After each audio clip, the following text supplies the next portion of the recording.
On August 6, 1945, the United States dropped the atomic bomb Little Boy on Hiroshima. It had a yield of roughly 15 kilotons of TNT. That means it released the explosive energy of about 15,000 tons of TNT over a city of hundreds of thousands of people. 3 days later, on August 9th, the United States dropped Fat Man on Nagasaki. That bomb was more powerful with a yield of about 21 kilotons. By the end of 1945, roughly 140,000 people had died in Hiroshima and around 70,000 to 74,000 had died in Nagasaki.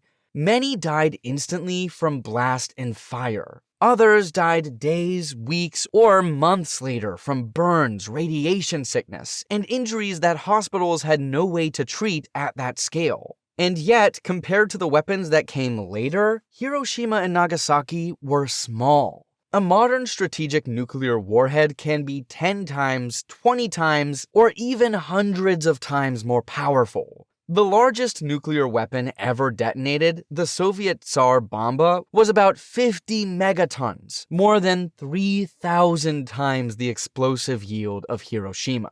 After World War II, nuclear weapons became symbols of power, fear, and national survival. Countries did not just build them, they tested them again and again.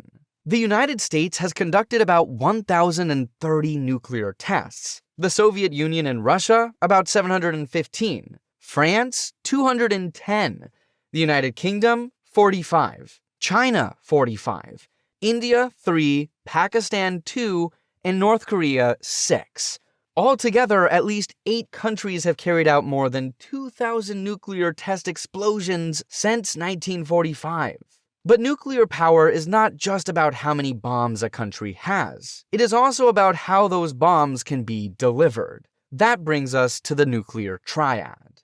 A nuclear triad means a country can launch nuclear weapons from 3 places: land-based missiles, submarine-launched missiles, and aircraft.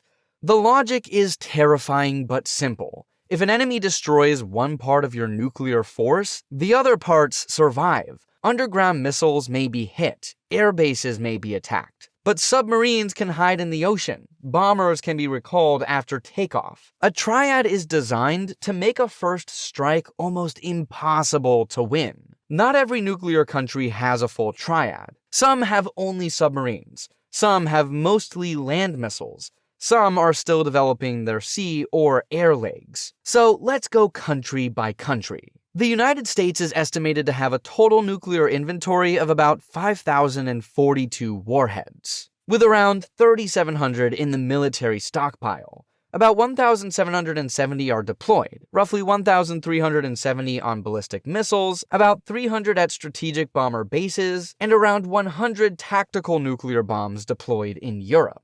The U.S. land leg is built around the Minuteman III intercontinental ballistic missile. There are 400 deployed Minuteman III missiles in silos, with another 50 silos kept warm, meaning they can be reloaded if needed. At sea, the U.S. has 14 Ohio-class ballistic missile submarines, each able to carry Trident II D5 submarine-launched ballistic missiles. In practice, U.S. treaty declarations have counted about 220 deployed Trident missiles, though the fleet has capacity for more under different loading arrangements. In the air, the U.S. nuclear bomber force includes B-2A Spirit stealth bombers and B-52H Stratofortress bombers. Public estimates list 19 B-2As and 76 B-52Hs, with about 46 of the B-52Hs nuclear capable.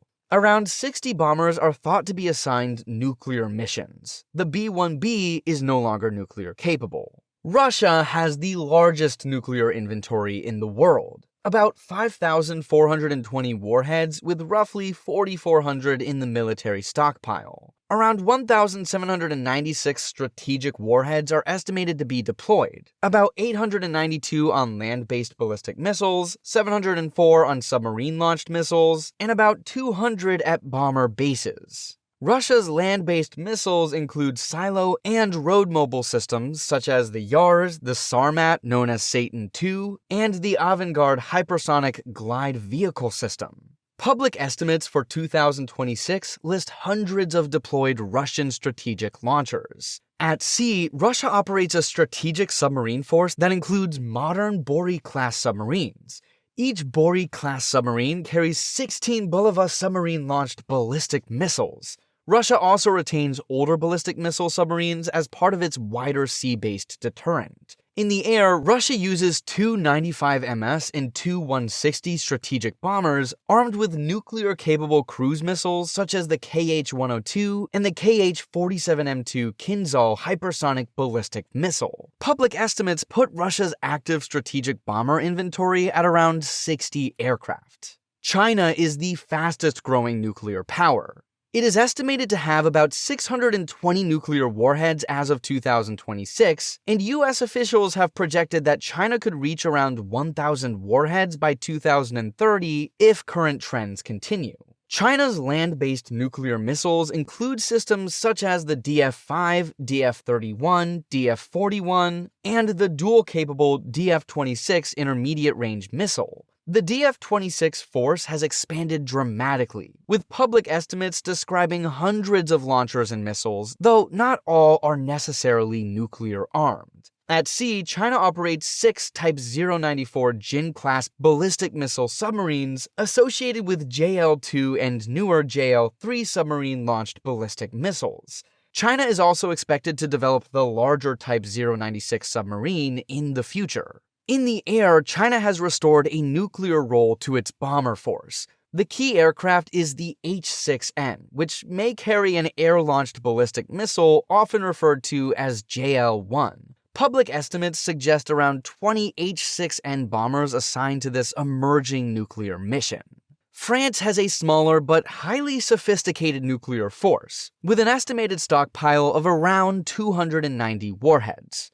Unlike the US, Russia, and China, France no longer has a full triad. It has a nuclear dyad: submarines and aircraft. At sea, France operates 4 Triomphant-class ballistic missile submarines. Each has 16 missile tubes for the M51 submarine-launched ballistic missile. France produces 48 SLBMs because one submarine is normally in maintenance while the others support continuous deterrence. In the air, France uses nuclear-capable Rafale aircraft armed with ASMPA air-launched cruise missiles. Public estimates describe around 40 nuclear-capable Rafale B aircraft, plus a naval nuclear role for Rafale marine aircraft operating from France aircraft carrier.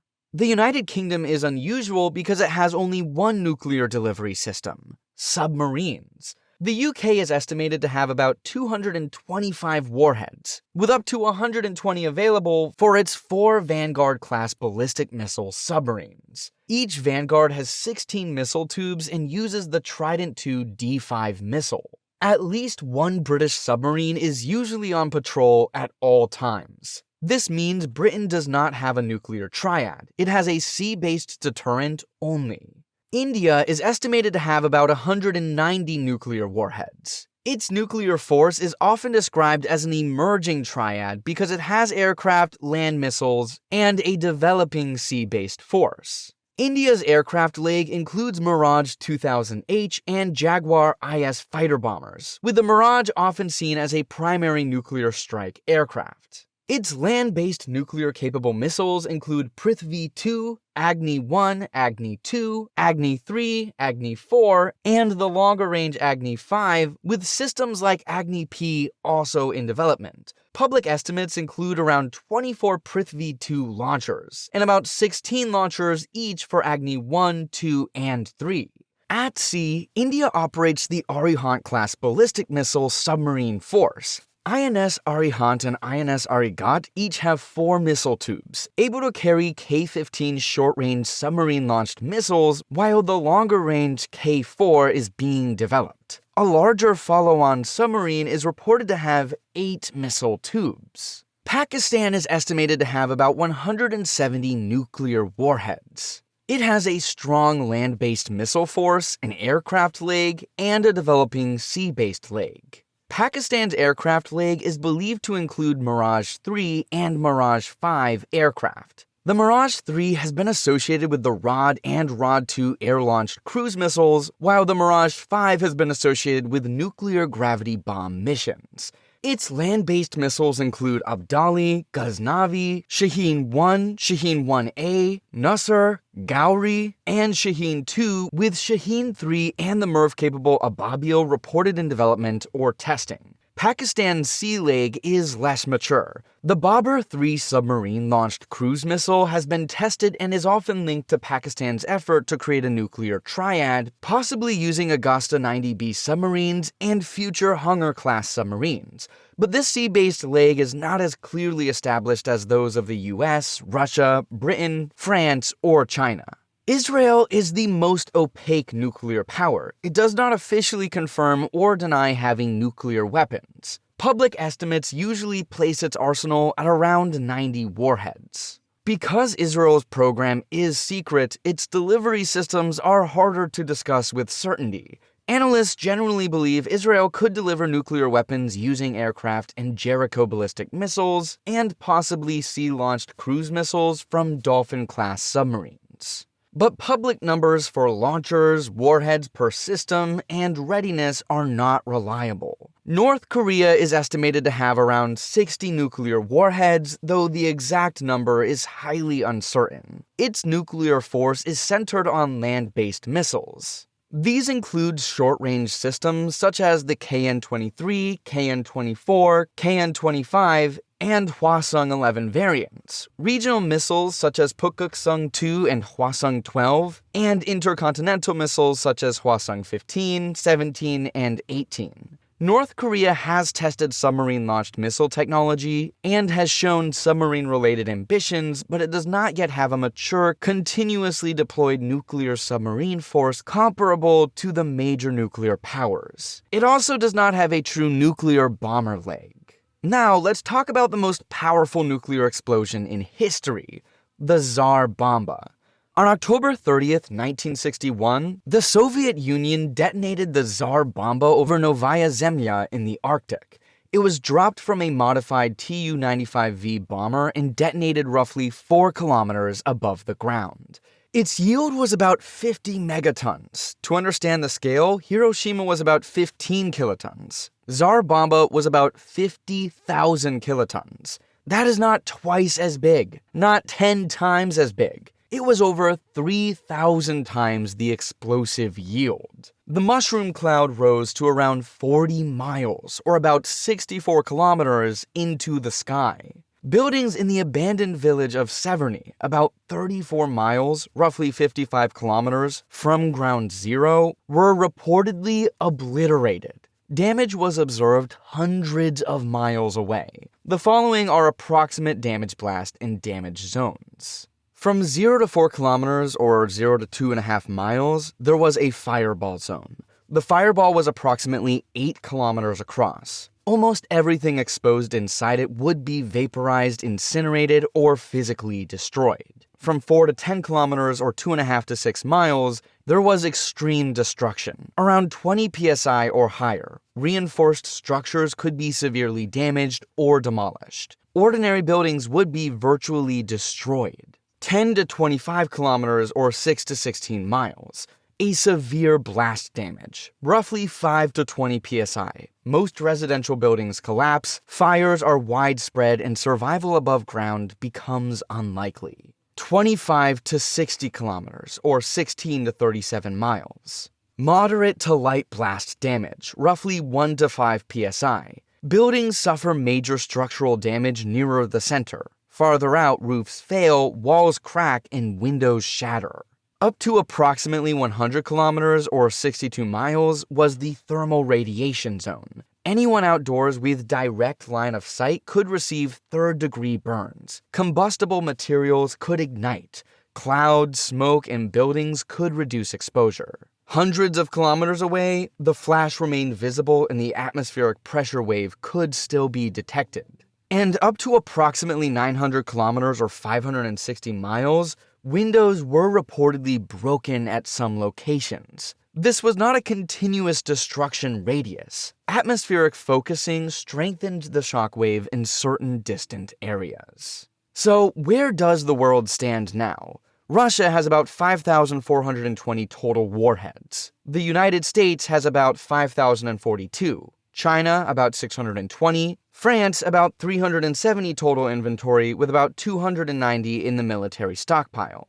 The United Kingdom has about 225. India about 190. Pakistan about 170. Israel has about 90. North Korea has about 60. The world has far fewer nuclear weapons than it did during the Cold War peak, when global inventories reached approximately 64,000 to 70,000 nuclear weapons, mostly held by the United States and the Soviet Union. Yet the remaining weapons are still enough to destroy cities many times over. The current focus of the nuclear powers is on modernization. The US is replacing its submarines, bombers, missiles, and warheads. Russia is building new missiles and submarines. China is expanding faster than any other nuclear power. Britain and France are modernizing their sea-based forces. India and Pakistan are adding new missile types. North Korea is testing more capable delivery systems. So the nuclear age is not over. It is changing shape. Hiroshima and Nagasaki showed what one bomb could do to one city. The Cold War showed how close we could be to a nuclear war. And today, even with fewer weapons than before, the risk has not disappeared. Because as long as nuclear weapons exist, the world is living with a device that can turn one decision, one mistake, or one miscalculation into history's worst day. And that is the nuclear scale of nuclear weapons.